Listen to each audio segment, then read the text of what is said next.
Hello everybody and welcome back to the channel as Mike's Talks and Thoughts here, back again with another video for you guys. And today we have the That 90s Show Season 1 review here.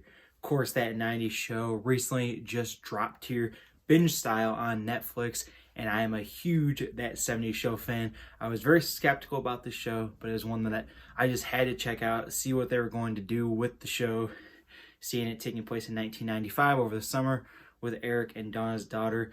And I'm just going to be going through my positives and negatives on the show and my overall thoughts at the end, and seeing if you guys would want to watch it, and also leave comments down below seeing what you thought of the show as well. I'd love to see what your guys' thoughts and opinions are on That 90s Show. First off, let's just go into a little bit of a basic concept of the show and then get into the thoughts. So That 90s Show takes place back in Point Place with Leia, who is Eric and Donna's daughter, staying with Red and Katie for the summer. We get to see these new people in Point Place while also bringing back the old people and connections as well. We get to see these kids and their connections. The next door neighbor, of course, very reminiscent of Eric and Donna. This new character of Jay, Kelso, which is Michael and Jackie's son. And we just basically follow this group of teenagers similarly to That 70s Show. So it's pretty much the same in that way. And now let's get into the positives and the negatives, and again, overall thoughts on the series. So I would say the one thing that I really liked about this show is the cameos were pretty cool. I liked seeing, of course, in the pilot, Eric and Donna, Michael and Jackie come back. Red and Kitty still have that chemistry. They just work so well together on screen. Fez was great. Leo and both his cameo appearances were great as well. They were just so lively, man. Leo is absolutely hilarious. He is one of my favorite side characters of all time, and so great to see that. And it's cool being back in Point Place, and the storylines here very, very reminiscent of That 70s Show. Like I said, I think the biggest standouts, though, for the positives, the old characters did a really great job of reprising their roles and coming back here. And again, Red and Kitty, they have that magic about them that they work so well together, and really felt like That 70s Show, Red and Kitty again. It was really great to see some of my favorite aspects of the show. I did like some of the characters that they brought in, these newer characters, but moving into the negatives here, the one thing that I will have to say about this show is That 90s Show, it doesn't know if it wants to be a That 70s Show 2.0 or a That 90s Show. I mentioned how I did like the pilot, but the pilot felt very, very forceful to try and get, be That 70s Show again. They have this whole plot line of where they steal a keg and they can't find a tap. That's literally a storyline beat for beat from the original show in season 1. That is something that, recycled material, and, it felt like so much like it was just trying to be a That 70s Show, but 20 years in the future.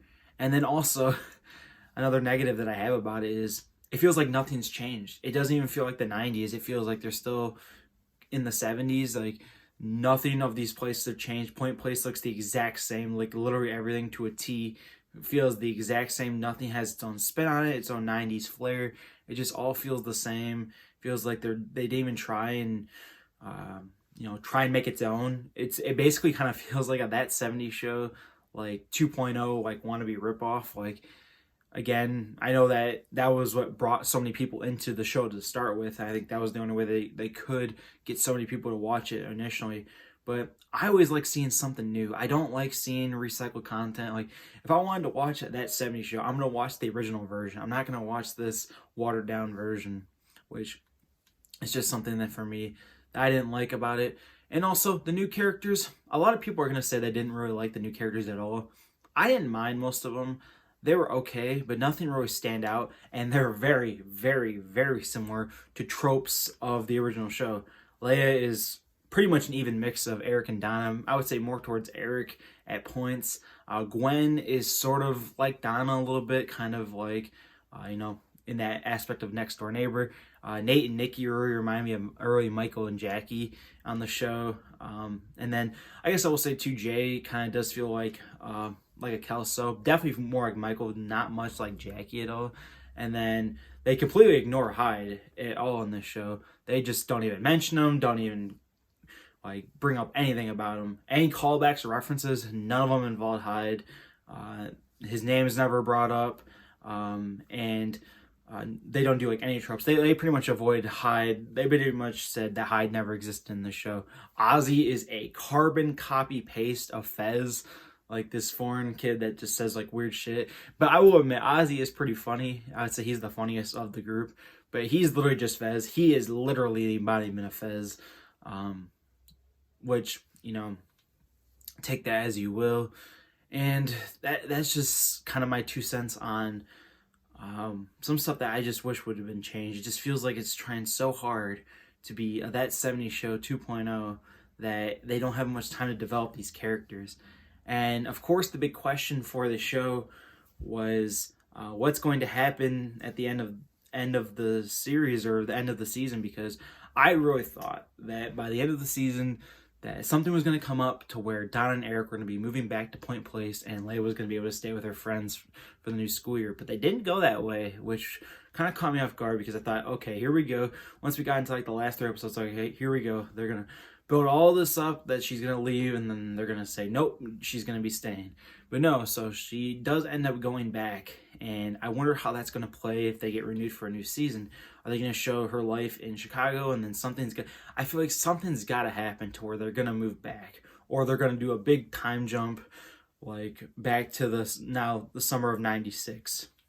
Because why introduce all these new characters if they're just going to be kind of one-offs for the season? So that's kind of my take on it.